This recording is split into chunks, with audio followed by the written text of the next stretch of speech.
We are 3 days away to the general elections, and businesses have faced and continue to face losses in the run-up to these polls. That's due to frequent protests and a dampened investor perception. Now, many have confirmed that indeed losses have been faced, but to paint a picture into numerical values, the Kenya Private Sector Alliance has given a sector-by-sector overview and losses experienced. Let's take a look at that. The overall outlook expected, that's for 2017, was 5.9%. They, of course, recorded 4.7%. That's early in 2017. Due to drought, especially in the agricultural sector, that affected the agricultural sector adversely. And right now, what they project is that the overall 2017 economic outlook will fall below 5%. Of course, the year is not over yet, so we don't know how this will pan out towards the end of the year. So, but what we know is they project that it will go below 5%. So let's look at sector by sector overview. Now, what you see on your screens right now is just basically dependent on how the sectors contribute to the overall economy as a whole. Of course, you know, agriculture contributes about 32% of the overall economy. Now, for 2016, we had a 7.1% projection, but of course, performance that is. But on the projection for 2017, especially in the first quarter of the year, it fell to a 1.4% growth. And look at manufacturing there, of course, had a performance of 5.3% last year. This year, what KEPSA says, it's just going to be at 2.3%. And the tourism, especially at this hour, of course, where tourists are basically planning their holidays towards the end of the year.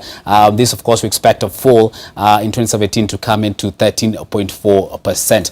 So let's look at the drivers now to this key economic sectors overview. Of course, that is first beginning with transportation. What the Matatu Owners Association say is that this is on a 7-year low, and of course, this is compared to the diesel consumption. And using here diesel, of course, is just looking at the amount of diesel consumed, of course, depending on how many people go to work every day, and also look at electricity supply. Look at there saying that the hydroelectricity has reduced actually consumption by 36.8%, and of course expecting a flat growth that is in geothermal. And of course, moving on, you just want to look at how else will other sectors, of course, be affected.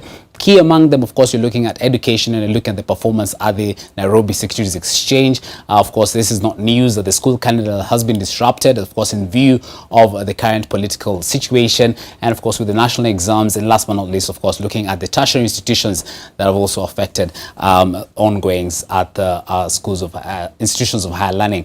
Now, it's not all doom and gloom. Now, what these numbers show you here is that 11.1 billion, that is looking at the amount of shillings that have been of course, received from the Nairobi Securities Exchange. What they say is that this equity turnover is actually higher compared to last year's.